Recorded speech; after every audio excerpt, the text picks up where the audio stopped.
Hello. Um, I'm just recording this at dusk, but I think it's just about possible that there's enough light that you can see me, so I'll persist. Why Christian creativity gives us a more joyful and enriching life. One of the recommendations of the Way of Beauty process is to engage weekly in some sort of creative activity aimed at producing beauty to stimulate your God-given creative faculty. Natural talent is not required for this, as we mentioned, but doing this nurtures your innate creativity, which will then flow naturally into the practice of your personal vocation, your personal calling, when you discover it, which this process will also help you to do.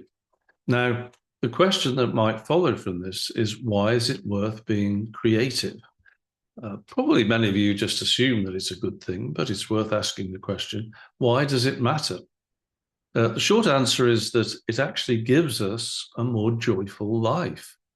And the good news is that we can all be creative in what we're meant to do. Everybody is meant to be a creative as part of their personal calling. So being creative enriches and enhances the lives of others by what we produce, if it's good and beautiful and true. And if we do something beautifully and gracefully, it also enriches and enhances our own lives and helps us on the way of beauty, on that path to God. So what I'm going to present to you now is a discussion about what creativity is in the Christian understanding.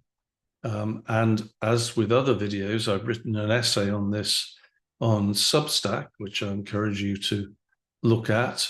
And the link to that will be in the notes for this video. That goes into more detail than I'm giving you now. The idea of what creativity is that dominates today is one that has dominated since the emergence of the Romantics, the Romantic movement in the 18th century, and was adopted by modern and postmodern art in the 20th century, and it still dominates art schools and the art world today. It's the idea that the purpose of art is self-expression, the transmission of emotion and novelty, and this results in an inward focus. We're looking to ourselves to express ourselves. The goal of self-expression is ultimately originality. That is demonstrating that we are unique, we are different from all other people. That is what gives us value. Now, in the Christian understanding, we are unique, but I think we would argue in the way that this is expressed in the romantic mode.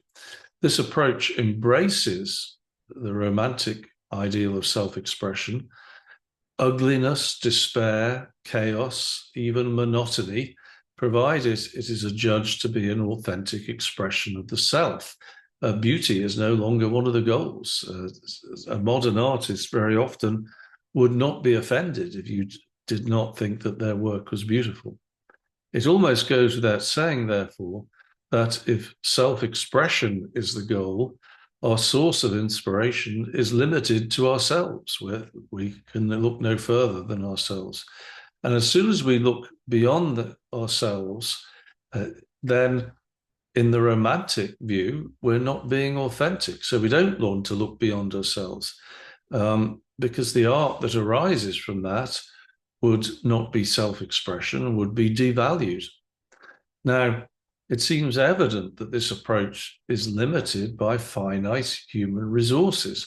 The well of inspiration, when we look internally, runs dry very quickly if we only look to ourselves. And to overcome what eventually becomes a lack of inspiration, we have to resort to a relentless pursuit of novelty regardless. And precisely because we've exhausted the wellspring of our self-centered imaginations, this leads to shallowness of expression. Beauty and depth of expression gradually recede to be replaced by ugliness and superficiality. And ironically, the very attempts to look different result in everything looking the same. If we only have human nature to guide us and every artist is human, it's all going to look like that. They look the same.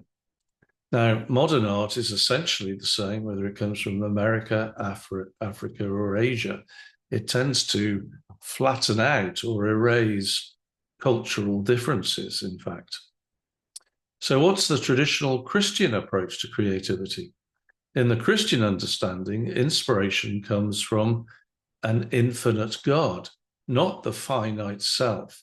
And that, even while working within traditions and within set understandings of rules of what ought to be, which were far more prescribed in the past than they are today, paradoxically allows for a greater variety. I'm talking about the Christian understanding here, allows for a greater variety in depth and a true originality, one that goes back to the origins of all beauty. In other words, true beauty is the mark of true originality because it bears the mark of the origin of all beauty, who is God. When we are tapping into this source, we are tapping into one of infinite variety, richness, and beauty. Artists historically submitted to and conformed in their work to the pattern of divine or cosmic beauty to produce rich and diverse forms of art that make up the Western tradition. If you think of the incredible variety we see through the history of Christian art, it arises from, so to speak, the glory of God, which allows for infinite variety while still conforming to the pattern of divine beauty. When humans look to God, we become co-creators. We shape existing matter, which is slightly different from God because God creates ex nihilo, that is out of nothing. So when God creates, he creates the matter as well as its form. We can't create matter, but with existing matter, we can form it in harmony with what is good, true, and beautiful. And if God is inspiring us, and he will be, if that's what the end result is, then in that sense, we are participating with him in the creative process. We are co-creators. The goal here is not novelty for its own sake, although what we produce might be novel, but the glorification of God and bringing joy to others. That might mean that we do something novel if the need arises, or it might be conformity in a way to a tradition in a way that doesn't involve a lot of variation from what's been done in the past. But as long as it's well done and to the end of glorifying God and bringing joy to others, it is good and it will be beautiful and it will enhance the lives of those who see it. What's the nature of divine inspiration? How is it connected to human creativity? Well, we believe that good ideas are received from God when we cooperate with grace.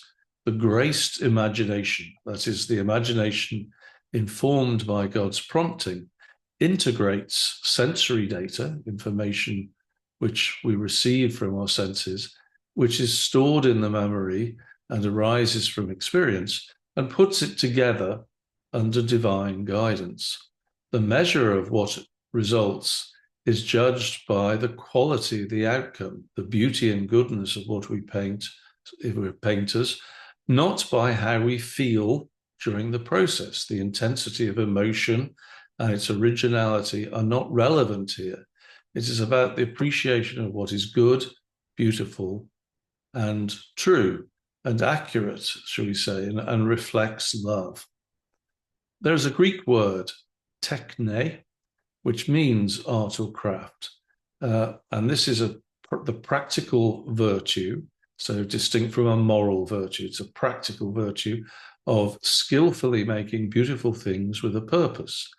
It applies to what we call art, but it's also broader than that. It's the work of an artisan, one who creates and makes artifacts of any description, and in principle could apply to all human activity with an end product in mind. This is why creativity is worth stimulating, because we can direct it to and apply it to anything we do if we do it well. And that means that what we do will be done better. Now, for an in-depth discussion of this, I recommend Father Brad Elliott, OP's book, The Shape of the Artistic Mind. And the link for this is in the video notes. This is for those who want to go much more deeply into this. He's a Dominican, and so he's drawing on the philosophy and theology of Thomas Aquinas. Now, Christian originality emerges, or Christian-inspired originality, should we say, for the Christian, emerges naturally rather than being forced, as it would be for the Romantic. It's rooted in God and therefore gives us a higher good and a better art. And if God is inspiring it, and to the degree we cooperate with God's inspiration, and an expression of the self that is guided by God. So it offers, paradoxically, a self-expression that is an authentic self-expression, an expression of a higher self. And I would say, on the whole, that romantic individualism for this region, for artists of equivalent skill and ability, actually will diminish the capacity of the artist to produce something good. So why pursue Christian creativity? The short answer is that it gives us a life of greater joy. Fulfilling our role as co-creators with God, as we have described, elevates the world by our adding to it in the beauty we create, and participates in the ongoing process of the world's redemption. In so doing, it brings glory to God and joy to mankind, and therefore is an act of love. It is a great privilege that God allows us. He doesn't need us to do this, but he allows us to participate in his work, so to speak.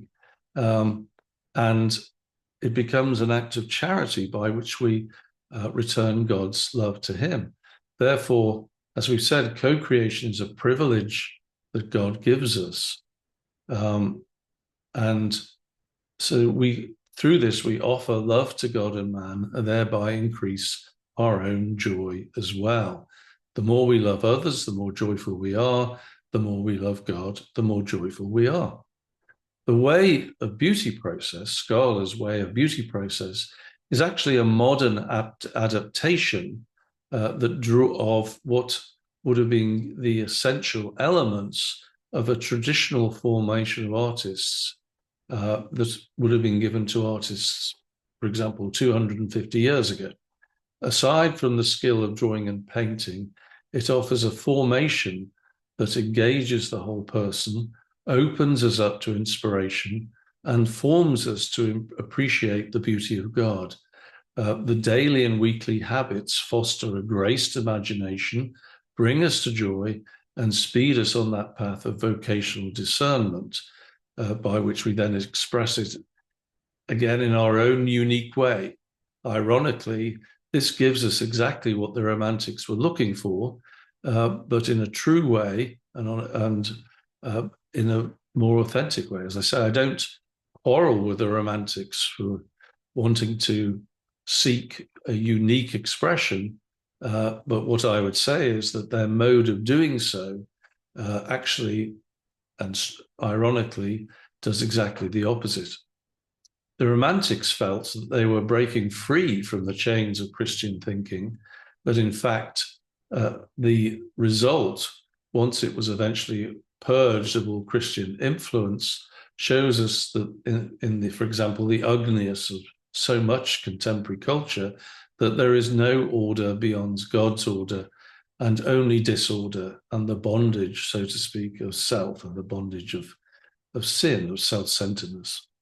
It is Christian creativity that is an expression of freedom, or results from an authentic freedom, where we look to a loving God who helps us to move beyond those limitations of the self into a joyful relationship with him that transforms our lives and the lives of others, enables us to contribute the transformation of the culture through this co-creation with God.